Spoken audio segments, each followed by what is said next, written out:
Deadpool, the guy who somehow manages to survive being decapitated, blown up, melted, and cursed with immortality. He's a walking contradiction, someone who makes you laugh while bleeding out and who breaks the fourth wall as effortlessly as breaking bones. But here's the big question: can Deadpool actually be killed? He's been through things that would vaporize most superheroes. Yet with his regenerating body and twisted sense of humor, Wade Wilson always bounces back.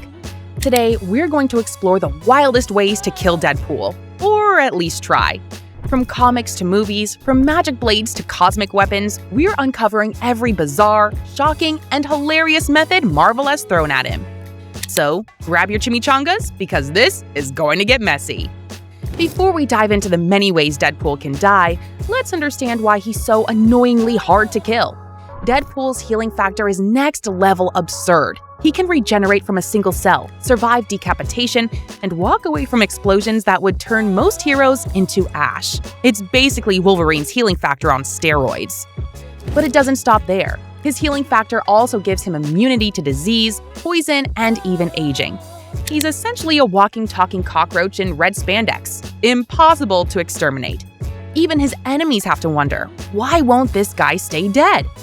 Fun fact, Deadpool's healing factor isn't just physical. It also keeps his cancer from spreading. Yep, his healing factor constantly regenerates his cancer cells, which is why he looks like a walking beef jerky stick. Charming, right? But does this mean Deadpool is truly immortal? Not quite. Let's kick things off with a classic betrayal. Back in Deadpool number 60, the Weapon X program, the same people who gave him his powers decided they'd had enough of his antics. Their solution? A brutal kill switch implanted into his body. One push of a button, and Deadpool was reduced to a pile of goo. No healing factor, no snarky comebacks, just a melted Merc. Sure, he eventually came back, because comics, but for a brief moment, Deadpool was actually dead. The lesson? If someone gives you superpowers, always check the fine print. Of course, if betrayal doesn't work, maybe a virus will do the trick. Let's infect Deadpool next. You'd think viruses would be useless against someone like Deadpool, right? Wrong. Marvel has introduced a few nasty bugs that can bypass even his healing factor. First up, the facade virus from Cable and Deadpool. This gene recoding virus doesn't just hurt you, it completely rewrites your DNA. When Deadpool was infected, his body literally melted. His healing factor couldn't repair the damage because it didn't register as an injury. If it weren't for Cable stepping in with his techno-organic virus, Deadpool would have been a goner. Then there's the hunger virus from Ultimate Fantastic Four.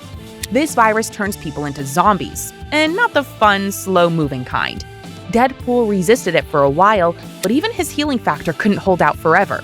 Once he became a zombie, his power shut down, leaving him as vulnerable as the rest of the undead. Imagine zombie Deadpool still cracking jokes. Brains? But can I get mine medium rare? But why stop at viruses when you can just slice him into pieces with magic swords? Deadpool loves swords. He practically invented the dual katana aesthetic. But there are a few blades in the Marvel Universe that could actually kill him. The Muramasa blade is a perfect example. Forged with a piece of Wolverine's soul, this sword nullifies healing factors entirely.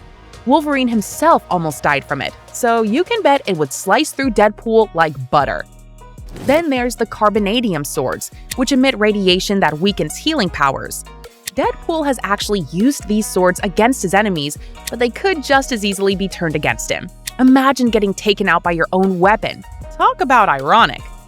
Now, if blades aren't your style, how about erasing Deadpool with weapons that can end entire universes? When it comes to overpowered weapons, the Marvel Universe doesn't mess around. Let's talk about the tools of destruction that could obliterate Deadpool without breaking a sweat. First, the Infinity Gauntlet. With all 6 Infinity Stones, this bad boy can do just about anything. Snap half the universe out of existence? Check. Erase Deadpool from reality? Double check. No amount of regeneration can save you when your molecules are scattered across the cosmos. Next up, the Cosmic Cube. This reality warping device can rewrite history, erase memories, and yes, even nullify Deadpool's healing factor. If someone wanted to get rid of Deadpool permanently, the Cosmic Cube would be the perfect tool. And finally, the Ultimate Nullifier. This weapon doesn't just kill, it erases you from time, space, and existence. Even Galactus fears it, so Deadpool? He wouldn't stand a chance. One thought experiment. If you had the Infinity Gauntlet, would you erase Deadpool or make him your personal stand-up comedian? Still with us? Good, because things are about to get really weird. Deadpool's going to fight himself. In Deadpool Kills Deadpool, we saw Wade Wilson take on his greatest enemy, himself. This storyline featured Deadpools from across the multiverse battling it out in a chaotic, blood-soaked showdown. One standout weapon from this series, the cockroach grenade. It releases a swarm of super cockroaches capable of devouring even the toughest enemies. Deadpool used it to take out a Wolverine-Deadpool hybrid, proving once again that he's his own worst enemy.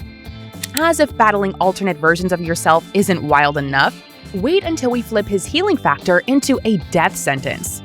Deadpool's greatest strength is his healing factor, but what if it became his ultimate downfall?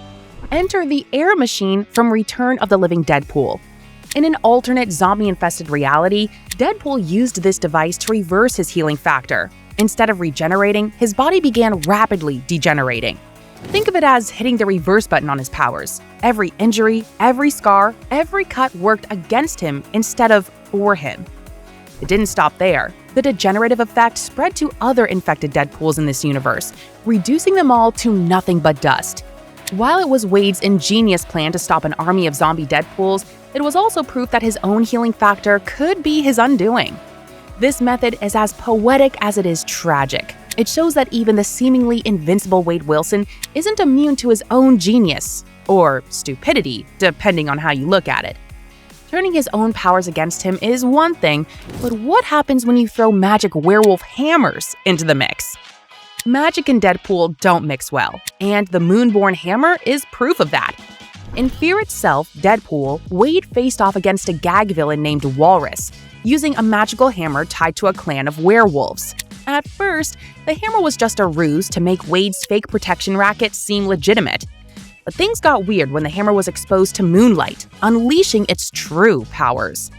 The hammer's magic wasn't just for show, it could negate Deadpool's healing factor entirely. With every swing, Wade's body endured damage that couldn't be undone. For once, Deadpool was actually in trouble. While he eventually managed to outsmart Walrus, because even Deadpool can beat a low-tier villain, the Moonborn Hammer was a humbling reminder that magical forces could break through his regenerative defenses. Imagine Deadpool narrating his predicament. Magic hammer? Werewolves? Why not just throw a sparkly vampire while you're at it? This weapon adds an unexpected twist, blending comedy with genuine peril. And let's be honest, Deadpool battling a werewolf-powered hammer under the moonlight sounds like a storyline only he could pull off. Speaking of emotional swings, let's dive into Deadpool's most heartbreaking death yet, courtesy of his daughter. Not every Deadpool death is played for laughs. In Deadpool: The End, we see one of the most emotional moments in his history. His daughter, Ellie, built a neutrino bomb capable of destroying him on a molecular level. The twist? Ellie stays with Deadpool as the bomb goes off, ensuring they die together. It's a rare moment of sincerity in Wade's chaotic life, showing that even the Merc with a mouth has a heart. Would Deadpool actually want to die, or is his immortality part of his charm? Finally, could Marvel's cinematic wizards pull off killing Deadpool?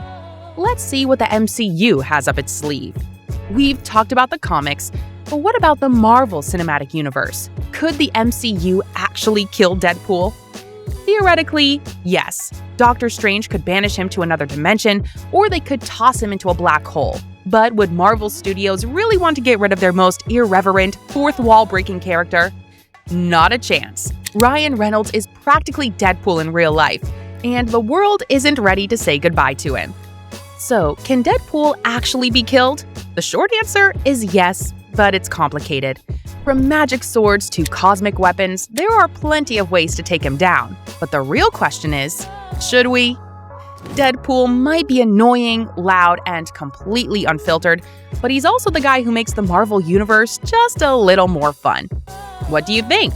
Can you come up with an even crazier way to kill Deadpool? Let us know in the comments below. And don't forget to like, share, and subscribe to Real Dash for more hilarious dives into the world of entertainment.